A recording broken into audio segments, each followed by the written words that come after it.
Мэрия Сыктывкара отреагировала на обращение столичных единороссов. Партийцы сообщали, что в заброшенном здании бывшей поликлиники по улице Бабушкина повадились играть дети. Причем они забираются даже на крышу. Сегодня на место выехали представители администрации. Они рассказали, что объект передан на ответственное хранение в административно-хозяйственному управлению Сыктывкара. Чтобы ограничить доступ на территорию, пришлось заколотить нижние окна. Правда, эта мера не особо помогает. Молодежь периодически ломает деревянные заслоны.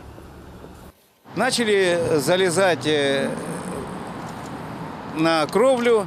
Пришлось нам убрать лестничные марши. Внутри все лестничные марши металлические были обрезаны. Стояли две лестницы, которые позволяли залезть на кровлю с улицы. Мы их срезали. Вот.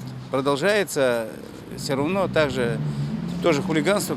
Здание бывшей поликлиники включено в прогнозный план приватизации на 2017 год. Правда, пока оно никого не заинтересовало. На аукцион в августе не заявился ни один покупатель. Так что торги придется проводить еще раз.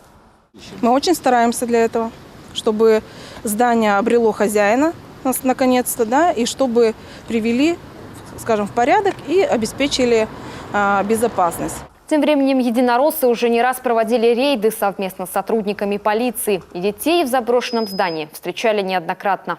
С ними наши активисты проводили беседы, в том числе связанные с возможностями, как время можно проводить по-другому.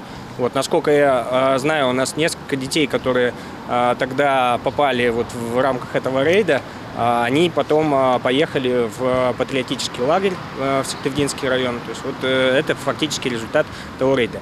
Вопрос с тем, когда у здания появится хозяин, остается открытым. А пока все, что может мэрия, это обратиться к родителям с просьбой поговорить с детьми и объяснить, что прогулки по старому заброшенному зданию могут закончиться плачевно.